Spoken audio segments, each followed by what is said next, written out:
बिस्मिल्लाहिर्रहमानिर्रहीम, अस्सलाम वालेकुम। Welcome back to our channel aspirant. My name is Bashir Zarif. और आज की इस वीडियो के अंदर हमने जो पास्ट पेपर को डिस्कस किया था, जिसके अंदर हमने जो पहले सब्जेक्टिव पोर्शन के अंदर सारे के सारे क्वेश्चन को डील किया था, तो आज की इस वीडियो के अंदर हम लॉन्ग क्वेश्चन को डील करने जा रहे हैं। ठीक है, तो स्टार्ट करते हैं अपने वीडियो को। तो वीडियो स्टार्ट करने से पहले आपसे छोटी सी रिक्वेस्ट है, अगर आपने हमारे चैनल को सब्सक्राइब नहीं किया तो सब्सक्राइब कर दें और साथ बेल आइकन को प्रेस कर दें, ताकि लेटेस्ट जो भी वीडियो हम अपलोड करें वो आप लोगों तक पहुंच सके। तो बेसिकली जो हम सॉल्व करने जा रहे हैं वो 2023 के पेपर का सेक्शन सी के क्वेश्चन को सॉल्व करने जा रहे हैं। ठीक है, तो अगर हम इसकी तरफ फोकस करें तो लिखा हुआ है सॉल्व द फॉलोइंग इक्वेशन। तो हमने इन इक्वेशन को सॉल्व करना है। तो अगर हम फर्स्ट क्वेश्चन को देखा जाए तो मेरे पास लिखा हुआ है कि x square plus y square plus 6x is equal to 1। अब एक्सरसाइज 2.7 में से क्वेश्चन आया है, तो एक्सरसाइज 2.7 या 2.8 में से हर सूरत में क्वेश्चन आता है। तो ये दोनों की दोनों इक्वेशन मेरे पास क्या आ रही हैं, लीनियर सॉरी क्वाड्रेटिक। ठीक है, एक आ रही है x square plus y square plus 6x equal to 1। दूसरी क्या आ रही है, x square plus y square plus 2x minus 2y is equal to 3। और अगर इन्हीं दोनों इक्वेशन को मैं कर दूं सब्ट्रैक्ट, तो बेसिकली जब दोनों के दोनों इक्वेशन क्वाड्रेटिक होती है तो हम दोनों को सब्ट्रैक्ट कर देते हैं, दोनों के कोएफिशिएंट को सेम करके। तो यहाँ पे माइनस माइनस माइनस प्लस और माइनस, ये दोनों आपस में काट जाएंगी। 6 माइनस 2x 4x बच जाएगा plus 2y is equal to minus 2। तो अब इन दोनों को जब मैंने सॉल्व किया तो मेरे पास एक लीनियर इक्वेशन आ गई, जिसके अंदर मैं 2 को कॉमन ले लूंगा तो 2x plus y is equal to minus 2। So 2x plus y is equal to minus 1। So y is equal to minus 1 minus 2x। तो मेरे पास ये एक इक्वेशन आ गई, जिसको इक्वेशन नंबर 1 का नाम दे दूंगा। जब इक्वेशन नंबर 1 मेरे पास आ गई तो मैं किसी भी एक इक्वेशन में पुट कर लूंगा। ठीक है, तो मैं पुट कर लेता हूँ इसको इक्वेशन नंबर, इस वाली इक्वेशन में पुट कर लेता हूँ, जिसको मैं इक्वेशन नंबर 1 और उसको इक्वेशन नंबर 2 में। ठीक है, तो पुटिंग y इन इक्वेशन 1, तो इक्वेशन नंबर 1 में पुट करूंगा तो जहां जहां पे y होगा वहां मैं पुट कर लूंगा। तो एक्स स्क्वायर प्लस वाई की जगह पुट कर लूंगा ये माइनस 1 माइनस 2x का स्क्वायर, ठीक है, प्लस 6x माइनस 1, ये आ गया। फिर एक्स स्क्वायर फिर प्लस, और अगर मैं इसमें से माइनस कॉमन ले लूँ तो आ जाएगा 1 प्लस 2x का स्क्वायर प्लस 6x माइनस 1। ठीक है, तो अगर हम बात करें तो आप लोगों को एक चीज़ पता होगी कि अगर अंदर नेगेटिव साइन और पावर इवन हो तो नेगेटिव साइन क्या होता है, इग्नोर। तो आ जाएगा x square plus 1 plus 2x का स्क्वायर प्लस 6x माइनस 1। ठीक है, तो एक्स स्क्वायर प्लस a का स्क्वायर प्लस b का square plus 2ab plus 6x minus 1। तो ये जगह 5x स्क्वायर प्लस 10x। ठीक है, और ये 1 और 1 आपस में हो जाएगा डिडक्ट, तो रिजल्ट आ जाएगा 0, तो इक्वल टू 0। तो यहाँ पे इन दोनों में से 5x कॉमन आ रहा है, so x plus 2 equal to 0। तो एक x का आंसर आ रहा है 0 और दूसरा आ रहा है x is equal to minus 2। जब x के दो आंसर आ गए, एक 0 और एक माइनस 2, तो आप इक्वेशन नंबर 1 के अंदर पुट कर लूंगा।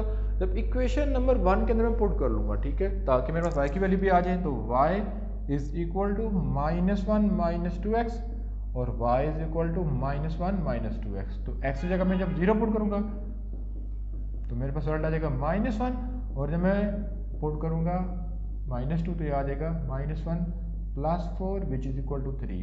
तो इससे हमारे पास रिजल्ट क्या आया कि जब हमने पुट किया x 0 y माइनस 1 और जब पुट किया x माइनस 2 तो y आ रहा है 3। ठीक है, तो बेसिकली क्वेश्चन नंबर 1 था, जो कि लॉन्ग में आया था, और 8 नंबर क्वेश्चन आप लोगों ने सिर्फ 2-3 मिनट में सॉल्व कर दिया। ठीक है, तो बेसिकली यहाँ तक करने के बाद आप क्वेश्चन को चेक करने जाते हो कि इधर आपने क्वेश्चन सही किया कि रॉन्ग। तो आप इन दोनों को आंसर को लेके या इस क्वेश्चन में पुट करो या इस क्वेश्चन में पुट करो। अगर सेटिस्फाई हो रहे हो तो आप लोगों ने क्वेश्चन को सही किया है। तो 0 आ रहा था, अगर मैं 0 पुट करूँगा इस जगह तो 0, y की जगह माइनस 1, तो ये कितना रिजल्ट आ जाएगा, 1 इज इक्वल टू 1। और इसी तरह मैं माइनस 2 को पुट करूँ तो माइनस 2 का स्क्वायर कितना हो जाएगा 4 और 3 का स्क्वायर 9 और 6 टू 12। ठीक है, तो 12 में से जो है वो 9 को निकालेंगे तो 8 बचेगा, तो 8 माइनस 9 1 रिजल्ट आ जाएगा। ठीक है, तो बेसिकली हमने क्वेश्चन सही किया, हमने इसको चेक भी कर लिया। ठीक है, उसके बाद हम मूव करते हैं नेक्स्ट क्वेश्चन की तरफ। अब नेक्स्ट क्वेश्चन में लिखा हुआ है कि 2 men are standing on a same side of 100 meter high tower.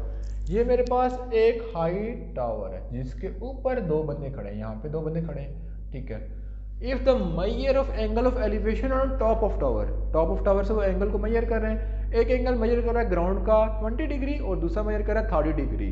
तो जब अगर हम बात करें तो जो छोटा एंगल होता है वो दूर बनता है और बड़ा एंगल करीब बनता है। तो बड़ा एंगल मैं करीब बना लूंगा और छोटे एंगल को मैं दूर बना लूंगा। ठीक है, ये मैंने बना लिया। ठीक है, तो इस तरह की डायग्राम मेरे पास स्टेटमेंट से आ गई है। अब इसको मैं कर देता हूँ label A, B and C। 100 meter height थी तो ये हाइट आ गई। ठीक है, इसको मैं क्या दूंगा x, इसको मैं नाम देता हूँ d का और इसको नाम दे दूंगा y का। अब हमने फाइंड क्या करना है, हमने फाइंड करना है कि find the distance between them, mean के जो एंगल के दरमियान डिफरेंस आ रहा है उसको मैंने फाइंड करना है। ठीक है, तो कैसे फाइंड करूंगा, उसके लिए मुझे x को फाइंड करना है। ठीक है, तो x को फाइंड कर लेता हूँ। तो सबसे पहले मुझे अगर देखा जाए तो मेरे पास दो ट्राइंगल बन रही है, तो मैं पहले in triangle DBC, in triangle DBC जो कि मेरे पास कुछ इस तरह की ट्राइंगल बन रही है जिसके अंदर एंगल 30 डिग्री है। ठीक है, ये हमारे पास D आ रहा है, ये हमारे पास C आ रहा है और ये मेरे पास आ रहा है B। ठीक है, ये मेरे पास आ रहा है Y और ये मेरे पास आ रहा है 100, ठीक है, मीटर। तो अब अगर हम बात करें तो मैंने फाइंड करनी है बेस और परपेंडिकुलर गिवन है, तो वो फॉर्मूला यूज करेंगे जिसके अंदर बेस भी यूज हो रहा है और परपेंडिकुलर भी यूज हो रहा है। तो वो होता है tan का, tan theta is equal to perpendicular over base. तो tan कितना है 30 डिग्री और परपेंडिकुलर कितना है 100 और बेस कितने हैं y। So y is equal to 100 divided by tan of 30 degree. तो अगर tan ऑफ 30 डिग्री कैलकुलेटर पे करके देखते हैं कि कितना आता है। ठीक है, तो कैलकुलेटर के अंदर हम पुट कर लेते हैं tan ऑफ 30 डिग्री। तो जब हम कैलकुलेटर के अंदर tan ऑफ 30 पुट करेंगे तो मेरे पास रिजल्ट दे रहा है अंडर रूट 1 डिवाइडेड बाई 3। ठीक है, यहाँ से दे रहा है 100 divided by 1 divided by under root 3, तो अंडर रूट 3 आ जाएगा ऊपर मल्टीप्लाई 100। ठीक है, तो 100 को अंडर रूट 3 से मैं मल्टीप्लाई करें तो मेरे पास रिजल्ट आ रहा है 57.735। ठीक है, ये मेरे पास आ गया इसका रिजल्ट y का। ठीक है, फिर उसके बाद मैं दूसरे पे लेता हूँ, यूनिट क्या था मीटर, तो यहाँ पे यूनिट आ जाएगा मीटर। ठीक है, तो ये मैंने y की वैल्यू फाइंड कर ली, लेकिन एग्जैक्ट में मैंने x की वैल्यू फाइंड करनी थी। तो अब मैं सेकंड ट्राइंगल को यूज कर लेता हूँ। सेकंड ट्राइंगल क्या हो जाएगी, इन ट्राइंगल ABC। ठीक है, ट्राइंगल ड्रा कर लेता हूँ। ये मेरे पास 20 डिग्री, ये हो जाएगा x प्लस वाई, ये हो जाएगा A, ये हो जाएगा B, ये हो जाएगा C और ये हो जाएगा 100 मीटर। ठीक है, तो अगर इस पर हम अप्लाई करूँ तो क्या हो जाएगा कि tan 20 degree is equal to 100 divided by x plus y. ठीक है, so x plus y is equal to 100 divided by tan of 20। तो कैलकुलेटर पुट कर लेते हैं कि 100 डिवाइडेड बाई tan ऑफ 20 कितना होता है। तो अगर हम पुट करें कि 100 डिवाइडेड बाई tan ऑफ 20 तो मेरे पास दे रहेगा 274। कितना दे रहा है 274 मीटर। तो मैंने डिस्टेंस फाइंड करना है, तो x is equal to 274 minus 57.735। ठीक है, जब मैंने कैलकुलेटर पे सबको किया तो मेरे पास x की वैल्यू आ गई 217.047 मीटर। ठीक है, तो बेसिकली ये था दोनों के दरमियान डिस्टेंस। ठीक है, तो बेसिकली था क्वेश्चन नंबर 4 जिसको हमने डिटेल में आपको बताया कि इसके अंदर क्या चीज़ हो रही है। तो अगर आपको फिर भी समझ नहीं आती तो आप मेरे से डायरेक्टली आप करके पूछ सकते हैं कि इसके अंदर आपने क्या किया है। तो डिस्क्रिप्शन के अंदर मौजूद व्हाट्सएप ग्रुप को भी ज्वाइन कर लेना है आप लोगों ने, और जो है मतलब कि जो ग्रुप है उसके अंदर आप लोगों ने रिस्पॉन्स करना है। ठीक है, जो चीज़ मैं पूछता हूँ या जो चीज़ बताता हूँ उस पर आप लोगों ने लाजमी जो है प्रिपरेशन करनी है। तो इंशाल्लाह प्रिपेयर करेंगे तो आप 100% मार्क्स को स्कोर कर सकेंगे। ठीक है, इसको मैं कर देता हूँ रेस और हम मूव करते हैं नेक्स्ट क्वेश्चन की तरफ। तो अगर हम नेक्स्ट क्वेश्चन की तरफ बात करें तो मेरे पास ये यूनियन और इंटरसेक्शन का क्वेश्चन है। ठीक है, जिसके अंदर लिखा हुआ है कि u इज इक्वल टू 1 2 से लेकर 10 तक a की वैल्यू लिखी है, b की वैल्यू लिखी है, verify the De Morgan law. तो एक पार्ट में करा देता हूँ, दूसरा पार्ट आप लोगों ने खुद कर लेना है। ठीक है, a यूनियन b के ऊपर complement is equal to a का कॉम्प्लीमेंट इंटरसेक्शन b का कॉम्प्लीमेंट। तो सबसे पहले हम लेफ्ट हैंड साइड को एक पार्ट में सॉल्व कर लेते हैं और राइट साइड पे दूसरे को। तो लेफ्ट हैंड साइड पे लिखा हुआ है कि a यूनियन b का कॉम्प्लीमेंट। ठीक है, ये हो जाएगा a यूनियन b, पहले ब्रैकेट को सॉल्व कर लेंगे। ब्रैकेट के अंदर 1 3 5 7 9 a की वैल्यू होगी, दरमियान में यूनियन 2 4 6 8 10। ठीक है, ये आ गया। फिर यूनियन का मतलब होता है कि तरतीब वाइज सब वैल्यू को लिख लेना, तो मैं सब वैल्यू को लिख लूँगा। तो मेरे पास आ जाएगा 1 2 3 4 5 6 7 8 9 से लेके 10 तक, ठीक है। यहाँ तक करने के बाद हमने फाइंड करना था ए यूनियन बी का कॉम्प्लीमेंट, ठीक है। ब्रैकेट को हमने सॉल्व कर लिया, जो कि हो जाएगा u minus a union b, ठीक है। तो मेरे पास u की वैल्यू कितनी है, 1 से लेके 10 तक, और इसी तरह इसकी भी क्या है 1 से लेके 10 तक, ठीक है। तो जब इन दोनों को सब्ट्रैक्ट करेंगे तो मेरे पास कुछ नहीं बना, तो मेरे पास आ रहा होगा एम्प्टी सेट, ठीक है। तो मेरे पास का रिजल्ट आ रहा है एम्प्टी सेट।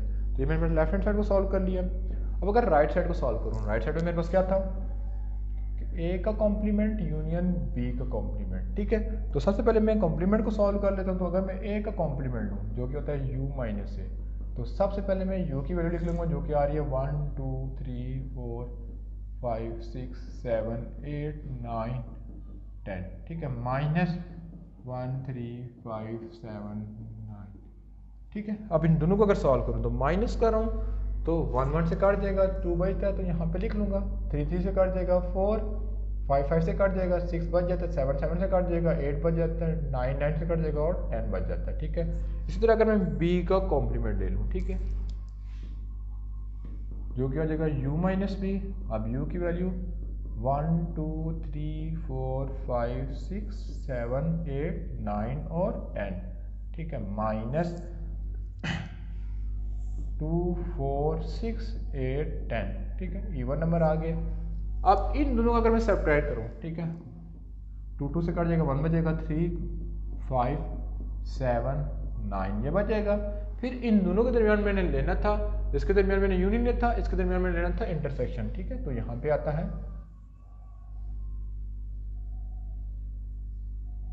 इंटरसेक्शन, ठीक है। तो जब मैं इनके दरमियान इंटरसेक्शन लूँगा कि ए इंटरसेक्शन बी का कॉम्प्लीमेंट, सो ए की वैल्यू कितनी थी 2 4 6 8 10 और बी की वैल्यू कितनी थी 1 3 5 7 9, ठीक है। तो जब इन दोनों के दरमियान कॉम्प्लीमेंट ले लूँगा तो इसके दरमियान कोई चीज़ भी कॉमन नहीं आ रही, तो इसका रिजल्ट भी हमारे पास आ जाएगा एम्प्टी सेट। तो हमने डी मॉर्गन लॉ का वेरीफाई कर दिया। तो बेसिकली काफ़ी आसान क्वेश्चन था, क्वेश्चन नंबर 5, तो आप लोगों ने इसको सॉल्व कर लेना, ठीक है। उसके बाद अगर हम फर्दर देखें तो इसको मैं रेज कर लेता हूँ, ठीक है। तो अगर मैं बात करूँ तो मेरे पास जो नेक्स्ट क्वेश्चन है वो आपका है थ्योरम का, तो उसको आप खुद सॉल्व कर सकते हैं, ठीक है। उसके बाद अगर हम फर्दर मूव करें तो जो नेक्स्ट क्वेश्चन है वो हमारे पास आ रहा है, जो है वो ज्योमेट्री का। इसको मेरे पास इंस्ट्रूमेंट नहीं है, वरना ये भी आपको सॉल्व करा देता। ये थी बेसिकली आज की वीडियो, जिसके अंदर हमने पहले पार्ट के अंदर सेक्शन ए को सॉल्व किया, नेक्स्ट पार्ट के अंदर सेक्शन बी को सॉल्व किया और उससे नेक्स्ट पार्ट के अंदर सेक्शन सी को सॉल्व किया, ठीक है। तो इंशाल्लाह मिलेंगे नेक्स्ट पार्ट के अंदर, जिसके अंदर हम कोशिश करेंगे, अगर आप लोगों ने सपोर्ट की तो जो डायग्रामों वाले क्वेश्चन हैं जो चैप्टर नंबर 8 से लेकर 13 तक है उनको सॉल्व करने की कोशिश करेंगे। तो मिलेंगे नेक्स्ट पार्ट में, तब तक पीस आउट।